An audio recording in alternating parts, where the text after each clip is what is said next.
Bom dia, irmãs e irmãos. Pela graça de Deus, vamos dar continuidade à nossa exposição de Hebreus hoje. 35ª parte. Hebreus, agora capítulo 12, de 4 a 13. Trechinho de 4 a 13 do capítulo 12 de Hebreus. Abram comigo suas Bíblias. Vamos olhar para esse texto sob o prisma: Deus é Pai e ama seus filhos. Deus é Pai e ama os seus filhos. Vamos ler o texto? Hebreus 12, começando o versículo 4. Ora, na vossa luta contra o pecado, ainda não tendes resistido até ao sangue. E estáis esquecidos da exortação que, como a filhos, discorre convosco.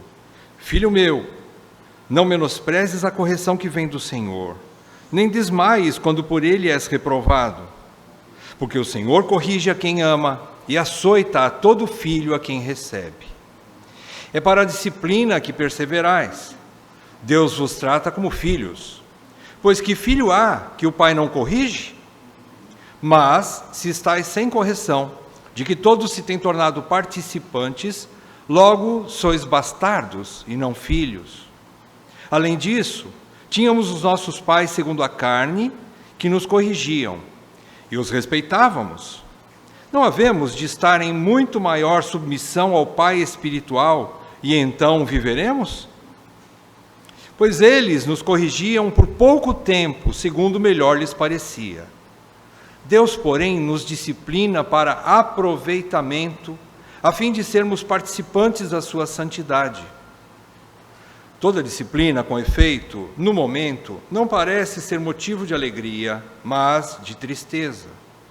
Ao depois, entretanto, produz fruto pacífico aos que têm sido por ela exercitados, fruto de justiça. Por isso, restabelecei as mãos descaídas e os joelhos trôpegos, e fazei caminhos retos para os pés, para que não se extravie o que é manco, antes seja curado.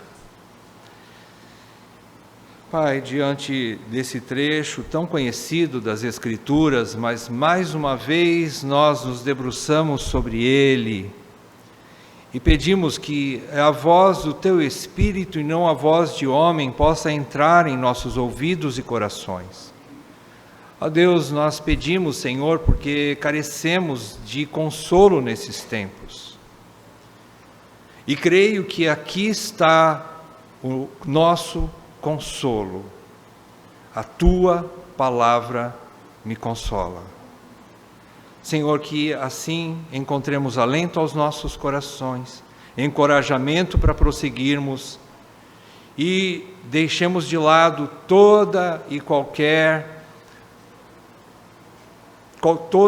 desejo de desanimar da carreira cristã. Senhor, liberta-nos, Senhor, da covardia, liberta-nos, Senhor, do desânimo, liberta-nos, Senhor, dos temores que ainda rondam os nossos corações em dias maus, mas que em tudo possamos ver as Tuas mãos. Ó Deus, ajuda-nos com essa palavra nessa manhã. Te pedimos em nome de Jesus. Amém, Pai. Amém. Deus é Pai e ama os seus filhos. Irmãos, nós já vimos nas aulas passadas,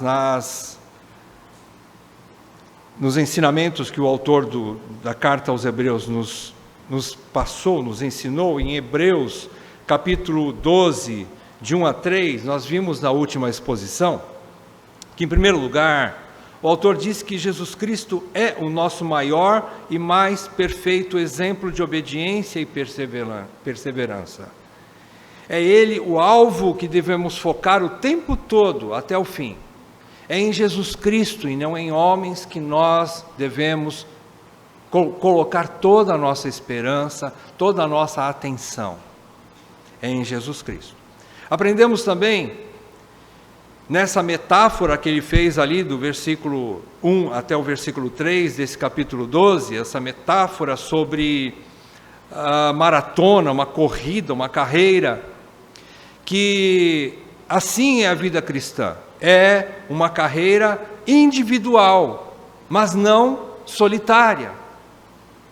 Nós contamos com muitas testemunhas falando conosco ao longo da corrida, o tempo todo, nos dando exemplos de não desistir, exemplos de perseverança, exemplos de homens e mulheres sofridos neste mundo, mas que carregam as marcas de Cristo para nos auxiliar, para nos fortalecer, para nos motivar a continuarmos e não desistirmos jamais. Gente que já passou dessa vida para outra melhor, mas que ainda falam conosco, como vimos no capítulo 11, exemplos de fé, mas gente que ainda está ao nosso lado, gente que também conosco desfruta dos mesmos sofrimentos, mas que não desanimam. Vimos também que não podemos levar fardos desnecessários, como os pesos da vida, excessos de cuidado, excesso de trabalho, excesso de lazeres, fugas da vida, coisas que aparentemente são boas, mas que nos distraem se forem excessivas, se ocuparem o nosso coração de forma muito grande em nossos corações, mesmo que sejam hobbies, prazeres, coisas aparentemente boas, mas elas não podem ocupar um lugar de maior destaque em nossos corações do que Cristo. E não somente esses pesos, mas principalmente o pecado, que tão de perto nos assedia. Não podemos brincar com o pecado, temos que nos livrar dele, porque todas essas coisas, sejam boas, ou até mesmo o pecado extremamente ruim para a vida cristã, é o que nos aparta de Deus. Tudo isso nos leva à apostasia. Então o autor diz, cuidado. Depois ele também diz, finalizando, que Jesus Cristo está operando do começo ao fim da carreira do crente, da corrida do crente. Jesus Cristo está lá trabalhando, ele diz que ele é tanto o autor quanto o consumador da nossa fé. Ele operou a fé que entrou, ele deu o start em nossos corações da fé. Ele é o autor, ele é aquele que vivificou o nosso espírito através do seu espírito e nos deu fé. Então ele é o autor, mas não somente o autor, ele é o consumador, ele nos acompanha. Jesus Cristo está em nós operando a fé. Até o último dia, ele vai consumar, por isso que ele também é o consumador da fé. Ele vai levar a nossa fé até o fim.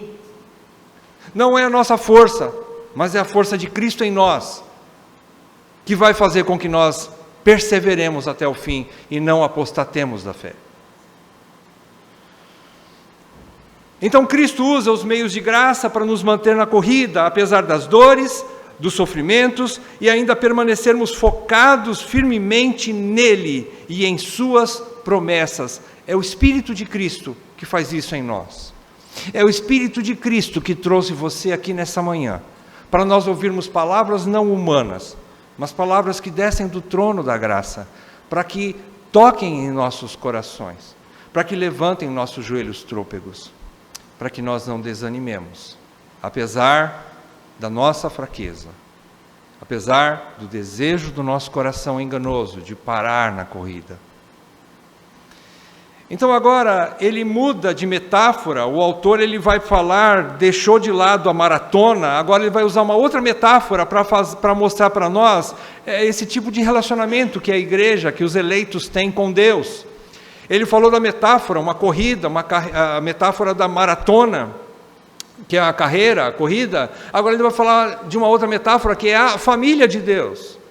Ele vai falar sobre família, coisas bem próximas de nós, coisas simples, textos simples, que nós precisamos rever, porque no momento da dor, a nossa visão se ofusca, nós ficamos nublados.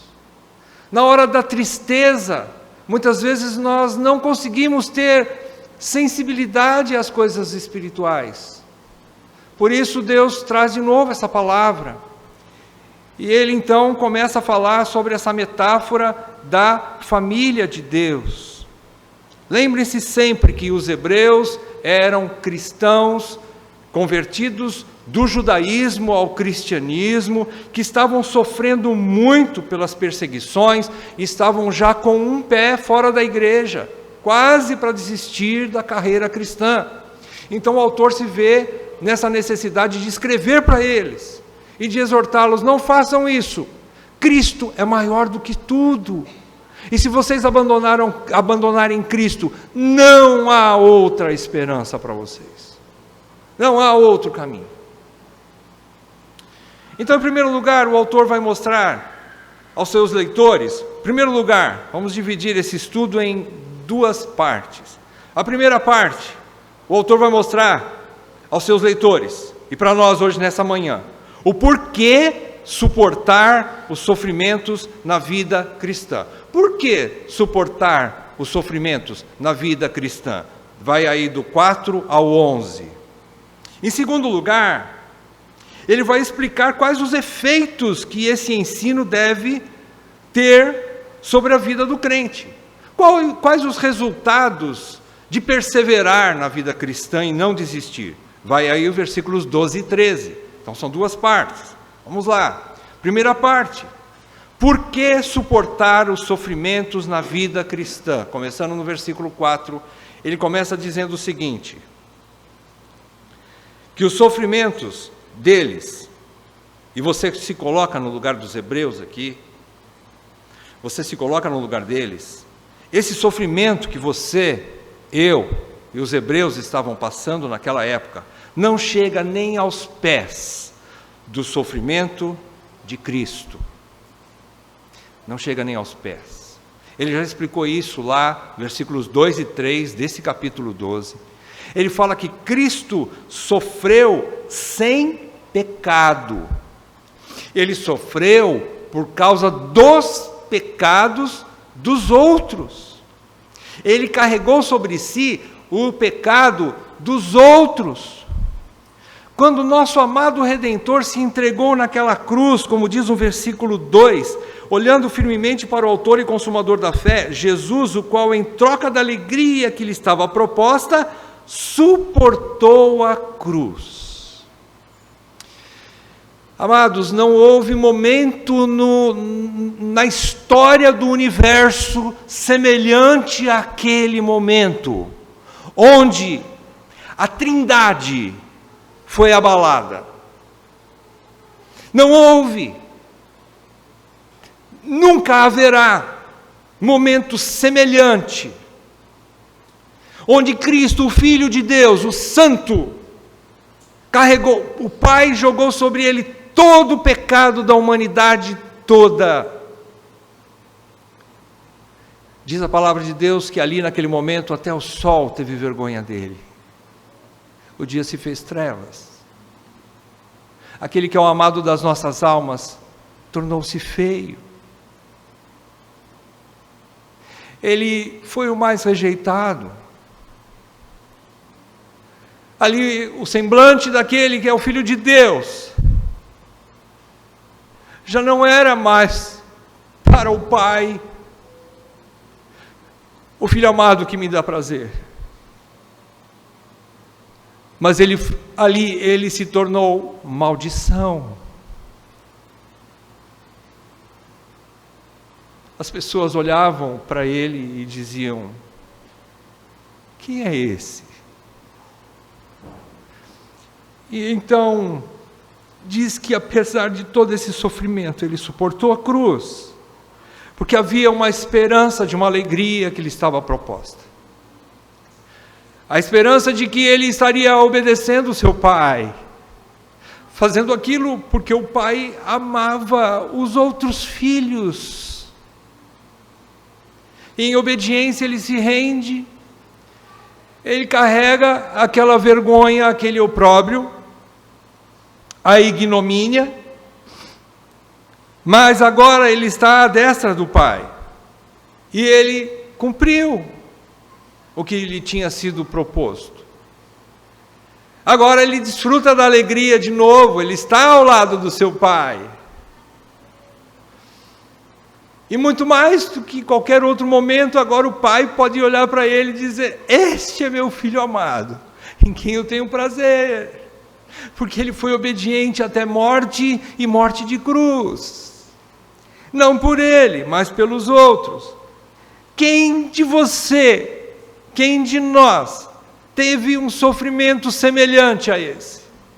Ninguém. Então o autor começa a dizer assim: calma, ainda não está tão grave quanto pode ficar. Ainda não está tão ruim. Ele diz: ora, na vossa luta contra o pecado ainda não tendes resistido até ao sangue, como o caso do seu filho, e como o caso de outros homens e mulheres. Se você ler no final do capítulo 11 de Hebreus, ali você tem vários exemplos, homens e mulheres que morreram pela fé. Alguns foram cerrados ao meio, alguns morreram ao fio de espada, alguns foram rejeitados, jogados na cova de leões, e os leões mataram, diferente de Daniel. Alguns venceram a fúria do fogo, outros não, outros foram queimados vivos. Nós não passamos nada disso. O seu problema, o meu problema é tão pequeno. Os crentes sofrem, na verdade, porque lutam contra os seus próprios pecados, diz aqui no versículo 4. Na nossa luta contra o pecado. Você não está sofrendo por injustiça, mas porque você é pecador. E porque você precisa dessa disciplina, porque senão você vai continuar esse pecador. E o Pai quer transformar você. Primeiro ponto, então, calma. Ainda não está tão grave quanto poderia ficar. Calma. Você não sofreu tanto ainda. Seu sofrimento ainda é pequeno, guarde isso no seu coração. Seu sofrimento ainda é leve. Portanto, tenham calma. Não se entreguem. Poderia ser pior, mas não é, então fiquem firmes aí. De 5 a 11, o autor então vai agora mostrar, pelas escrituras que ele tinha em mãos, as escrituras no Velho Testamento. Ele usa agora Provérbios 3, de 11 e 12, e usa também Jó 5, versículo 17. Pegando esses dois textos, ele vai agora explicar 5 motivos pelos quais era para eles permanecerem firmes na fé, que eles deveriam suportar os sofrimentos da vida cristã. O porquê de eles então deverem resistir. O autor então vai mostrar isso para nós. Primeiro motivo, você enxerga ele nesse texto de Provérbios que ele transcreve aqui, capítulo 5, no versículo 5 aqui de Hebreus, ele vai dizer que o primeiro grande motivo de que nós devemos suportar as provações e não desistir, é porque tudo vem das mãos do Senhor. Diz ele, na segunda parte do versículo 5, filho meu, não menosprezes a correção que vem do Senhor, nem desmaies quando por ele és reprovado. Presta atenção, ele diz que a correção vem do Senhor. Não podemos perder isso de vista nunca. A correção vem do Senhor. Não desmaies quando por ele, por Deus, és reprovado. Primeira coisa, tenham sempre em seus corações, primeiro motivo para não abandonar, não desistir, permitir que a disciplina de Deus seja completa na sua vida, na minha vida. Nós precisamos ver Deus, as mãos de Deus em tudo. É de Deus, e se é de Deus, é bom, porque sabemos muito bem que Ele opera em todas as coisas para o bem daqueles que amam o Senhor. Tudo o que vem de Deus é bom, tudo o que vem de Deus é justo, tudo que vem de Deus é na medida certa. Tudo que vem de Deus é eficaz. Portanto, não desistam. Primeiro motivo. Segundo motivo, porque agora vocês são filhos. Agora vocês são filhos. Ele diz no versículo 5 ainda: estáis esquecidos da exortação que, como a filhos, discorre convosco? No versículo 6 ele diz: porque o Senhor corrige a quem ama, e açoita a todo filho, a quem recebe. Meus queridos, se nós somos filhos, e Deus é o nosso Pai, esse é um motivo pelo qual nós não podemos desistir e abandonar a nossa fé, e desanimar na hora da angústia, na hora da disciplina de Deus, por mais dolorida que seja, porque se Ele é justo e bom, e em segundo lugar Ele é nosso Pai, tudo é então por nosso bem, tudo é para o nosso bem. Jesus ensina lá em Mateus capítulo 7, de 7 a 12, ele diz assim: se vocês, sendo maus, sabem dar boas coisas aos seus filhos, quanto mais o vosso Pai Celestial vos dará coisas boas, coisas que são importantes para a sua vida. Ele diz assim: que pai há no mundo, que se o filho lhe pedir pão, ele dá uma pedra, se o filho lhe pedir um peixe, ele lhe dá uma cobra? Não há um pai que faz isso com o filho, muito menos Deus. Ele é nosso Pai. Isso tem que ser extremamente consolador para os nossos corações. Por mais que a gente não compreenda o momento, mas entendamos que é de Deus, e se é de Deus é bom, porque Ele é nosso Pai. Terceiro motivo, ele diz nos versículos 7 e 8, é para a disciplina que perseverais, Deus vos trata como filhos, pois que filho há que o pai não corrige? Mas se estáis sem correção, de que todos se têm tornado participantes, logo, sois bastardos e não filhos. Veja, nesse terceiro motivo, nós vemos que o pai disciplina e corrige como prova de amor e de cuidados que salvam os seus filhos. Cuidados que salvam os seus filhos. Esses versículos 7 e 8. O termo disciplina significa um castigo que corrige. Significa que está reeducando. Disciplina significa colocar uma nova forma naquela forma que estava errada. Disciplina significa que ele está nos levando da forma original do pecado para a forma primária de santidade, sem a qual ninguém verá o Senhor. Disciplina significa transformação. E mais, essa correção, ele faz o raciocínio inverso. Quem está sem correção, sem disciplina, não é filho. Existem dois tipos de ira, que eu vou explicar lá no final. Ira divina. Dois tipos de ira divina. Eu vou explicar lá no final. Mas aqui, nesse versículo 8, você também percebe outra coisa.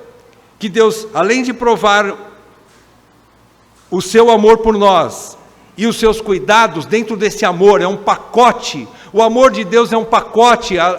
Todos os cuidados que Ele tem conosco, provisão, proteção, tudo que nós precisamos para a vida e piedade, está incluído também a disciplina. Faz parte de um único pacote de amor e misericórdia. Além disso, ninguém pode se achar mais disciplinado ou sofrendo mais do que outro. Sabe aquela história, né? Que às vezes você passa um sofrimento grande, sim, é verdade, eu sei. E quando outro vizinho seu, outro irmão, outra irmã da igreja passa por sofrimentos, você fala: isso aí é fichinha perto do que eu estou passando. Parece que sempre a nossa dor é maior. Parece que sempre a nossa doença é pior. Parece que sempre a gente quer estar no pódio do sofrimento. E no primeiro lugar lá no pódio. A gente quer ser vencedor, nem que seja na tragédia. Orgulho do nosso coração. Ele diz que, versículo 8, mas se estáis sem correção, de que todos se têm tornado participantes. Irmão, irmã, você não é o único que chora as noites negras da alma. Você não é a única que sofre dores tremendas pelas perdas que você está tendo.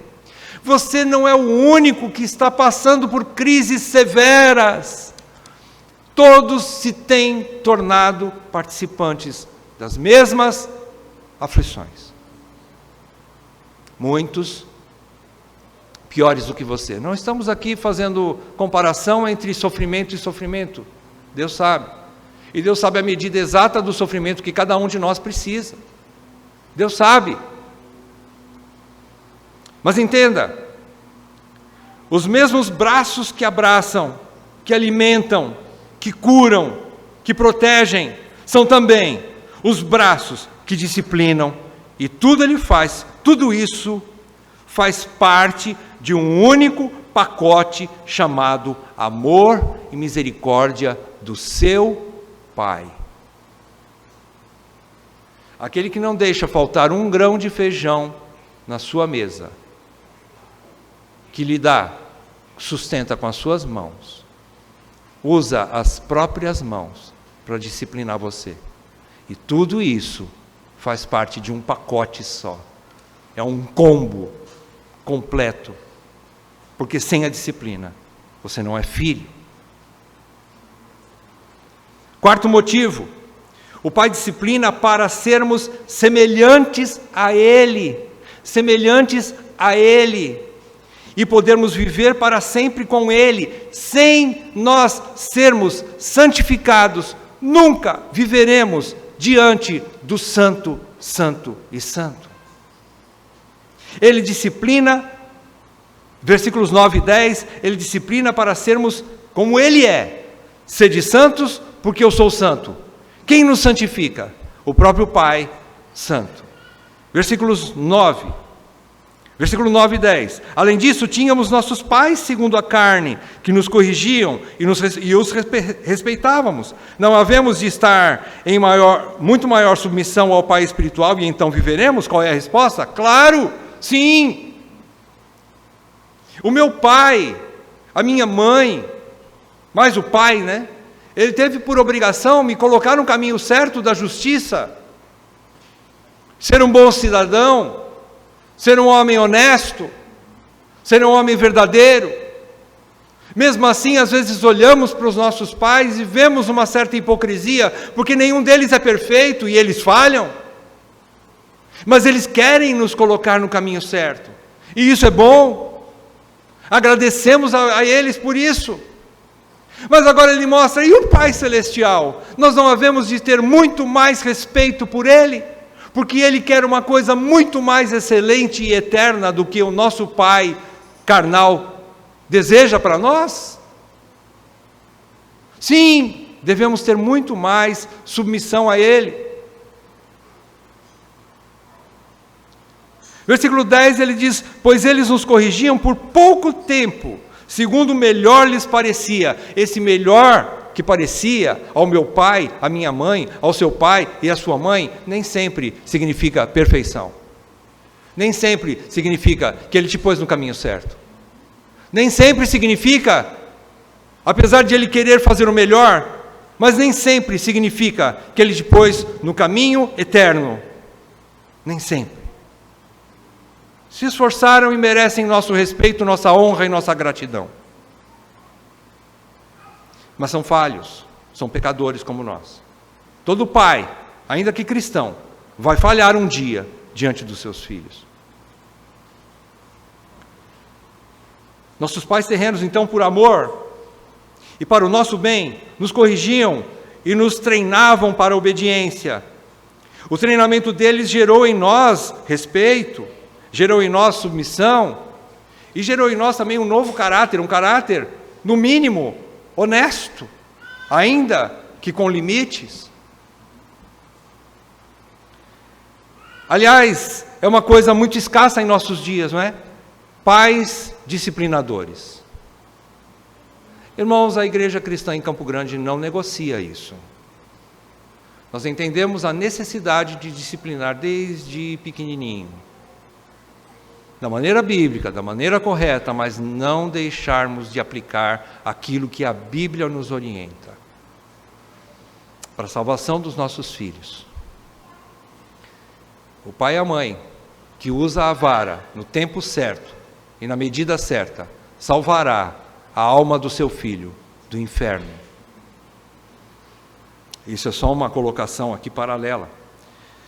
Voltando para o texto, Deus, além de nos treinar para o respeitarmos e obedecermos, a sua disciplina, o seu trabalho transformador em nossas vidas, vai nos fazer segundo a sua imagem santa. Ele está nos santificando.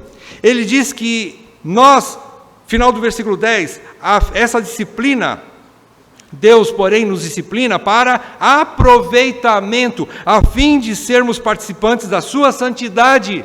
E isso significa a porta, a chave de entrada para os céus. Nos céus não vai haver ninguém com vestes sujas. Não vai haver ninguém que não tenha sido primeiro santificado. E é isso que Deus está fazendo para nós hoje, e isso é muito bom. Então esse é o quarto motivo, sermos semelhantes a Ele. Primeiro, tudo vem de Deus. Segundo, Ele é o nosso Pai, nós somos seus filhos. Terceiro, sua disciplina é prova de amor e cuidados que salvam. Quarto, a sua disciplina é para que nos tornemos semelhantes a Ele. Quinto e último motivo, a disciplina de Deus gera paz e fruto de justiça. Versículo 11 diz assim: toda disciplina com efeito no momento não parece ser motivo de alegria, mas de tristeza. Ao depois, entretanto, produz fruto pacífico aos que têm sido por ela exercitados. Fruto de justiça. Exercitados, não aqueles que fogem da disciplina. A Bíblia diz muito sobre não fuja da disciplina de Deus. Principalmente Provérbios, não desista da disciplina de Deus. Ela é salvadora. Irmãos, guarde no seu coração a máxima que nós podemos ter a nível de salvação. Como nós podemos enxergar a nossa salvação? Primeiro, nós já fomos salvos da condenação do pecado. Não seremos mais condenados pelo pecado. Já fomos salvos. Isso já está consumado. Jesus pagou essa dívida. Vamos pular o número 2, vamos para o número 3. Nós seremos salvos lá na glória da presença do pecado. Quando recebermos um novo corpo incorruptível, nunca mais nos preocuparemos com o pecado, porque ele será extinto da nossa vida. Mas entre o já estarmos salvos da condenação do pecado e sermos salvos da presença do pecado, está aqui no meio. Hoje, nós estamos sendo salvos do poder do pecado. Nós estamos sendo salvos do poder do pecado. E Deus está nos salvando. Ele está nos disciplinando para isso. Esse é o momento da vara de Deus. Então a Bíblia diz: não rejeite a disciplina que vem de Deus. Ela está te salvando a sua alma do poder do pecado, para que você consiga resistir ao pecado. E se você cair em pecado, Ele vai te disciplinar, vai produzir arrependimento, vergonha, volta para Deus, conversão dos seus maus caminhos. O Espírito Santo faz isso no crente que peca. Ele não permanece no pecado, porque se ele permanecer no pecado, ele nunca foi salvo. Foi salvo do quê? Como diz Paul Washer, se permanece no pecado. No momento da vara, nenhum filho acha gostoso. Nenhum filho agradece o papai. Papai, obrigado porque você está me disciplinando. Obrigado porque você está me batendo. Obrigado porque você está usando a varinha comigo. Obrigado pela cintada que o Senhor me deu no meu popô. Obrigado porque o Senhor está me castigando. Não, nenhum filho faz isso. Nenhum filho faz isso.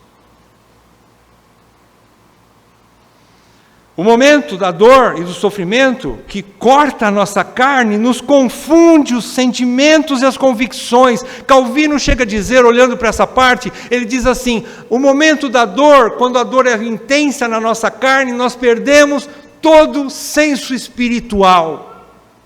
Nós não conseguimos ver nada de bom. Nós perdemos a noção dos sentimentos, a dor, o sofrimento, a tristeza, o medo, a angústia, tudo isso rouba de nós a sensibilidade às coisas do alto. E nós ficamos como irracionais. E nós não temos a percepção de tudo isso. Por isso que a palavra de Deus precisa de novo renovar em nossas mentes. É o seu Pai. Vem de Deus, é bom. Ele está treinando para você amadurecer, para você se tornar como Ele. E Ele vai gerar fruto em você.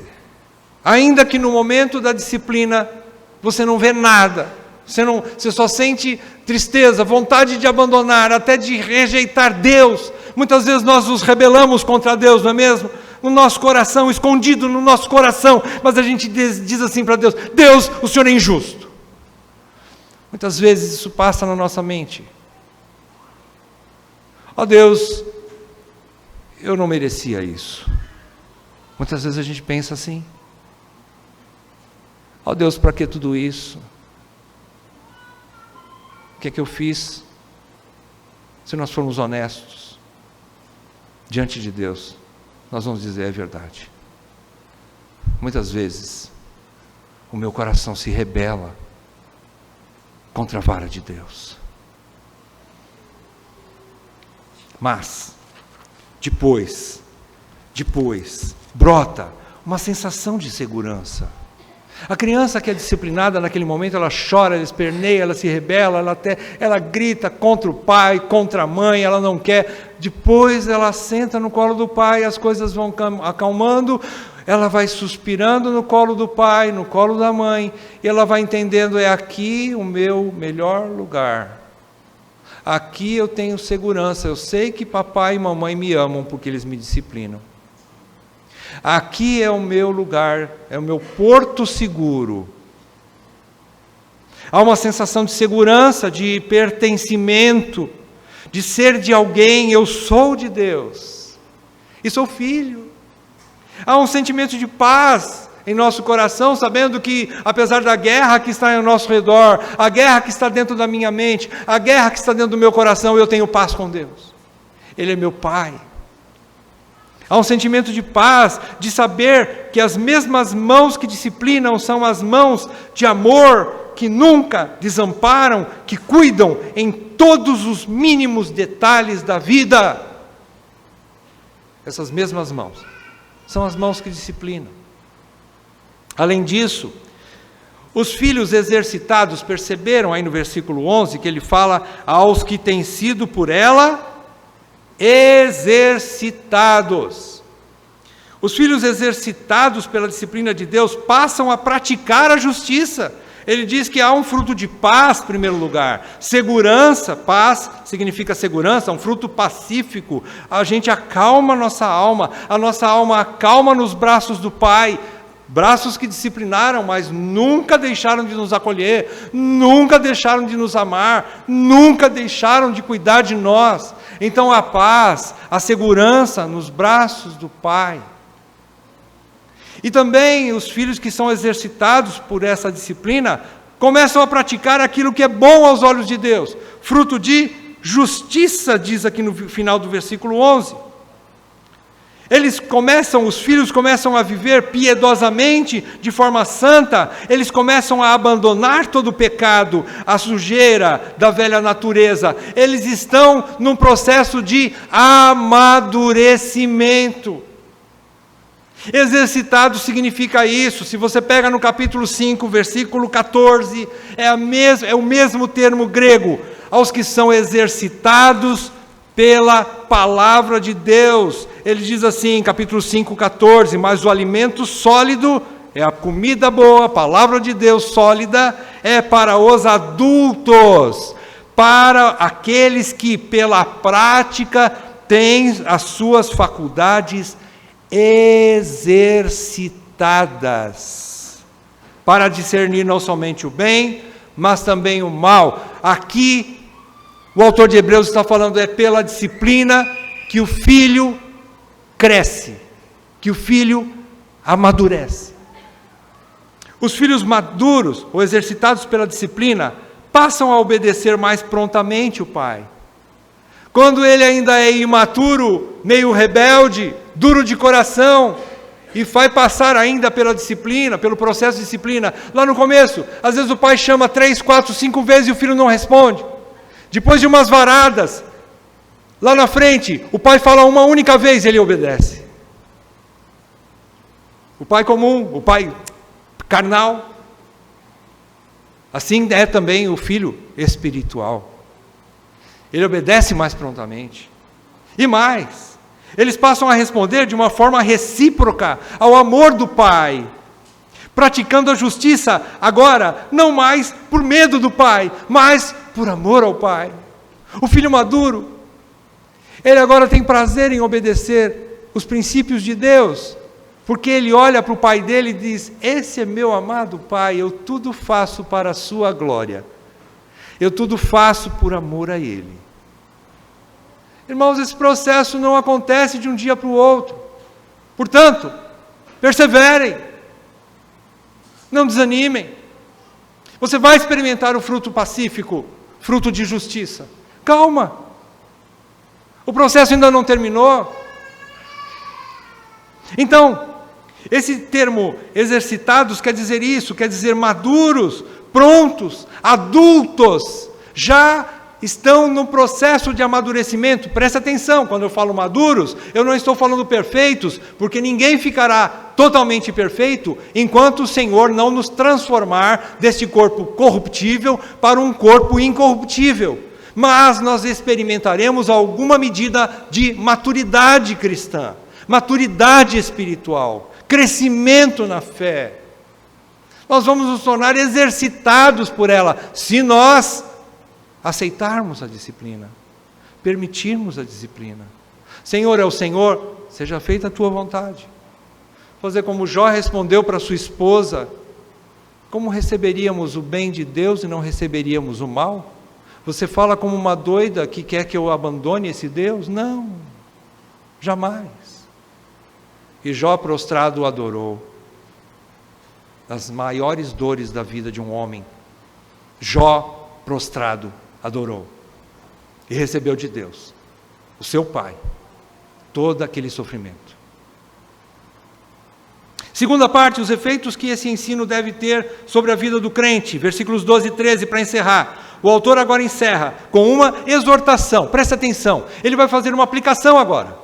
Essa exortação aqui em forma de aplicação, ou aplicação em forma de exortação, tanto faz. Ele vai dizer o seguinte: se vocês entenderam os benefícios do sofrimento segundo Deus, se vocês entenderam que o sofrimento segundo Deus produz vida, produz salvação, diferente do sofrimento segundo o mundo, se vocês entenderam isso, que o sofrimento vem de Deus e é bom, é justo, que Ele é seu Pai, que Ele faz isso para te transformar, não é isso? Terceiro motivo, como prova de amor, para ser transformado. Quarto motivo. Quinto motivo, gera paz, gera segurança e gera fruto de amadurecimento. Se você entendeu tudo isso, versículos 12 e 13, então parem de zigue-zaguear para fora da pista. Parem de estar querendo fugir da raia. Não parem de correr. Não parem de correr. Ele diz: por isso, restabelecei as mãos descaídas e os joelhos trôpegos e fazei caminhos retos para os pés, para que não se extravie o que é manco, antes seja curado. Primeiro versículo 12, ele diz assim: levanta. Não fica aí prostrado não. Levanta. Lembram-se de Elias quando passou pela crise depressiva dele? Ele enfrentou 400 profetas de Baal, e quando uma única mulher chamada Jezabel ameaçou a ele, ele teve medo. Ele fugiu dela. Matou 400 homens a fio de espada. Teve medo de uma mulher. Correu. Foi se esconder numa caverna. Deus foi lá, mandou seu anjo cuidar dele. Ele dormiu um dia, comeu pão um dia, bebeu água, dormiu o segundo dia. Depois Deus se apresentou a ele, falou aos seus ouvidos e disse assim: volta, porque o teu caminho ainda é longo. Volta, porque o teu caminho ainda é longo. Então o autor está dizendo isso: vocês começaram a vacilar, a mancar, a ficar com o coração dividido na vida cristã. Ele diz que vocês pararam, então levante-se. Segundo lugar, versículo 13, continuem caminhando, façam caminhos. Caminha, anda. Aqui ainda não é o lugar de descanso. Caminhe. Se continuarem assim, logo vocês estarão torcendo o tornozelo, deslocando algum tendão, e será o fim da carreira de vocês. Será o fim da corrida de vocês. Eu estou trazendo aqui parafraseando, a paráfrase que Stuart Olyott faz desses 2 versículos. Ele diz isso. Que coisa interessante. Isso entra para nosso coração. Ele diz assim: ao invés disso, joguem fora essa atitude de perdedor que tomou conta de vocês. Não fiquem cocheando entre 2 pensamentos. Não é tempo de desanimar. Não é. Mas façam de suas dificuldades um exercício para os recompor para a vitória. O tempo de vitória está chegando. Não parem. Logo a dor vai passar e vocês estarão ainda mais fortes. Percebam, os filhos de Deus são diferentes dos filhos do mundo. Por quê? Quanto mais eles sofrem, mais fortes eles ficam. Mais robustos eles ficam. Paulo chega a dizer: ainda que minha carne, que meu exterior se corrompa, o meu interior se renova dia após dia. O meu espírito está cada vez mais pronto, cada vez mais maduro, ainda que essa carne aqui está sendo destruída, e isso é bom. Logo, logo estarão correndo como vocês devem de fato correr. Então levantem-se, tenham calma e perseverança. Falta pouco, amados irmãos, falta pouco. Eu me lembrei de um texto de Provérbios, capítulo 24, versículo 10, quando Salomão fala alguma coisa semelhante. Ele diz assim: se te mostras fraco no dia da angústia, a tua força é pequena.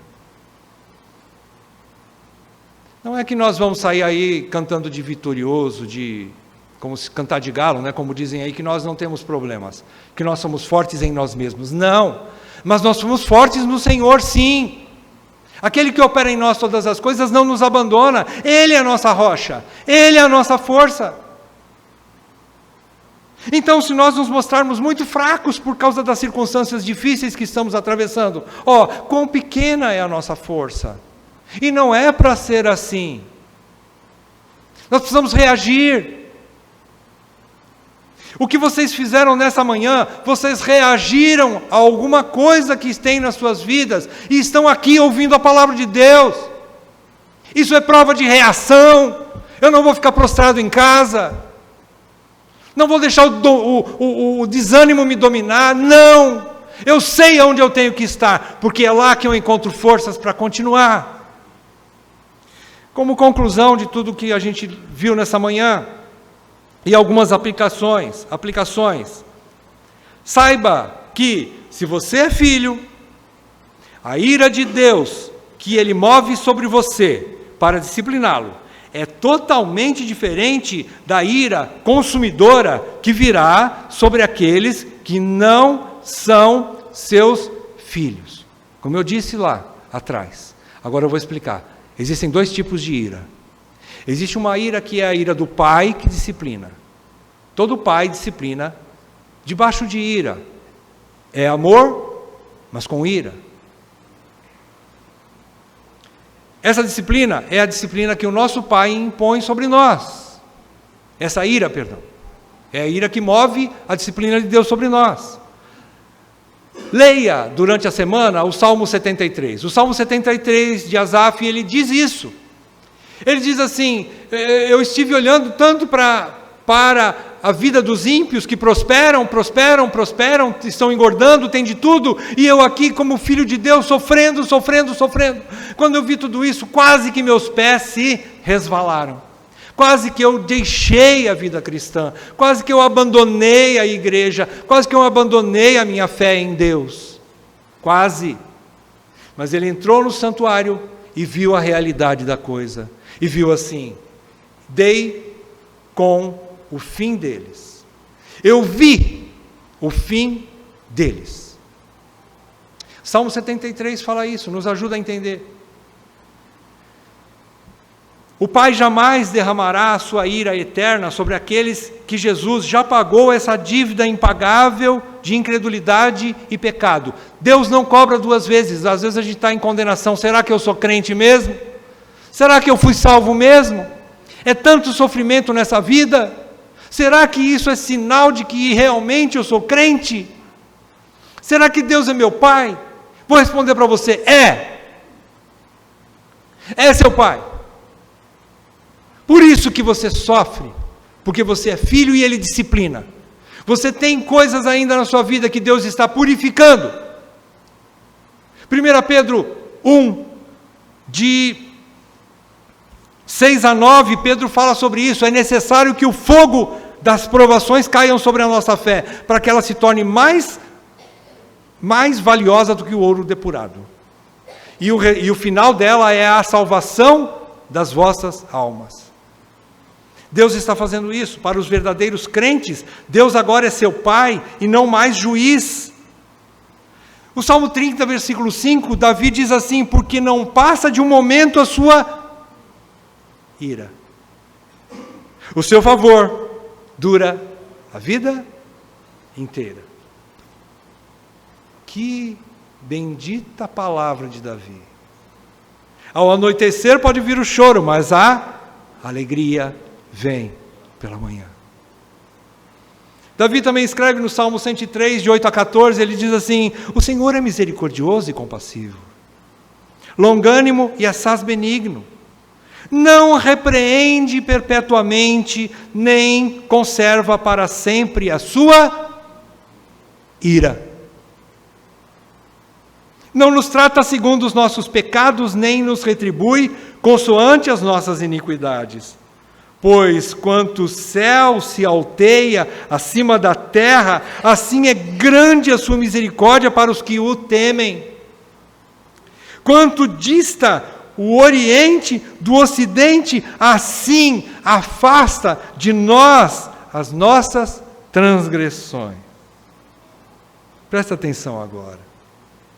Como um pai se compadece de seus filhos, assim o Senhor se compadece dos que o temem, pois Ele conhece a nossa estrutura e sabe que somos pó. Deus sabe o limite da disciplina. Ele nunca vai lhe dar algo que vai te consumir definitivamente, totalmente. Não, Ele sabe o seu limite. Nunca vai haver uma provação que você não será capaz de suportá-la, nunca. Ele sabe a sua estrutura, a nossa estrutura, que nós somos pó.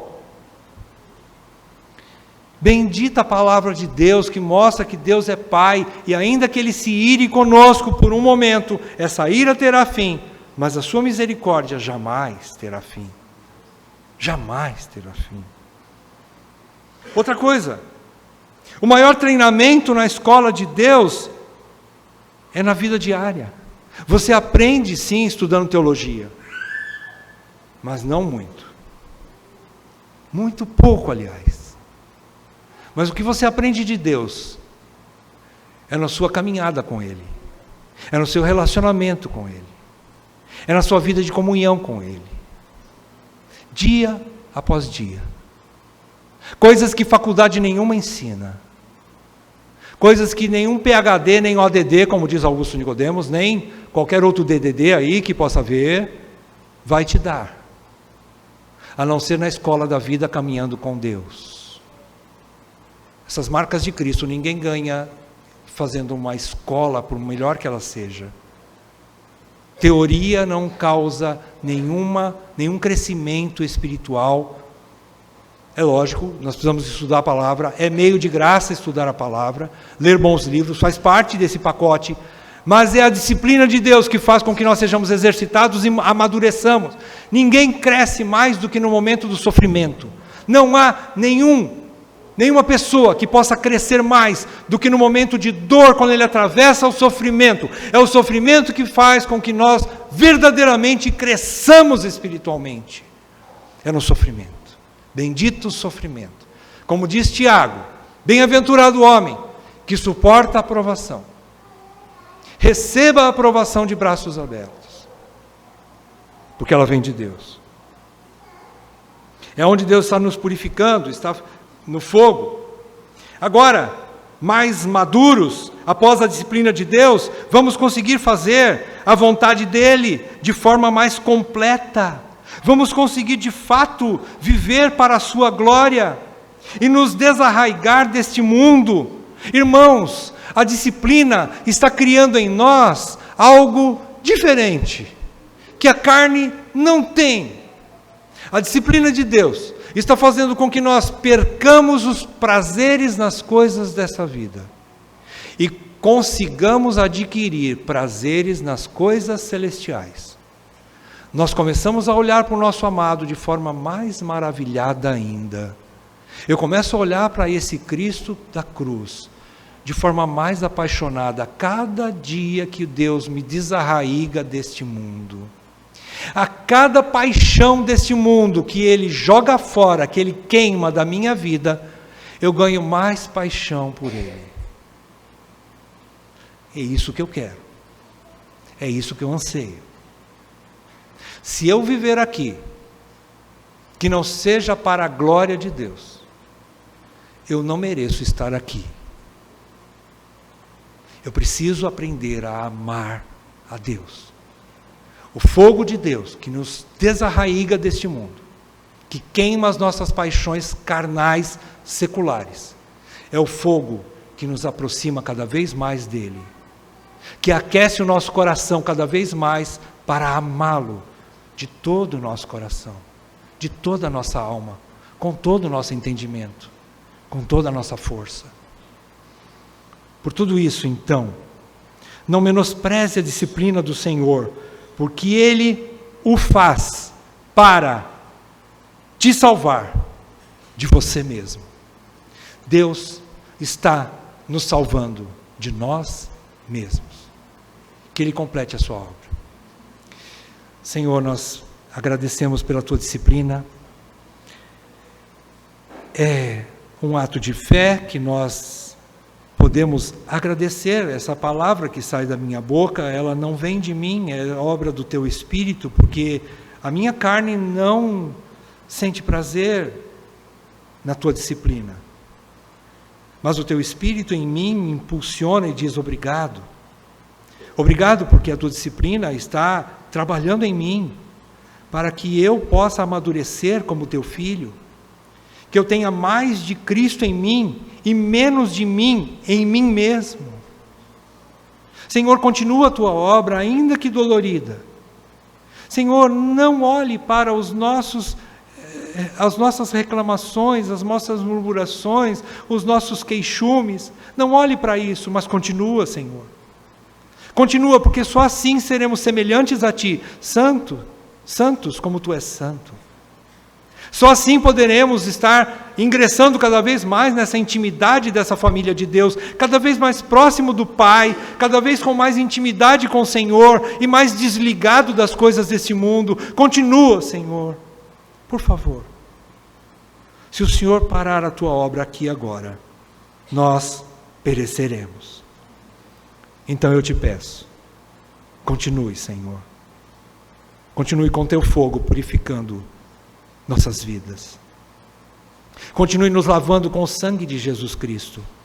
E então, um dia, seremos mais alvos que a neve. Seremos santos como Tu és santo. Teremos prazer nas coisas do alto, na nossa casa eterna, na Tua presença, mais do que nas coisas deste mundo. É o que eu te peço, para mim e para todos os meus irmãos, em nome de Jesus. Amém, Pai. Amém.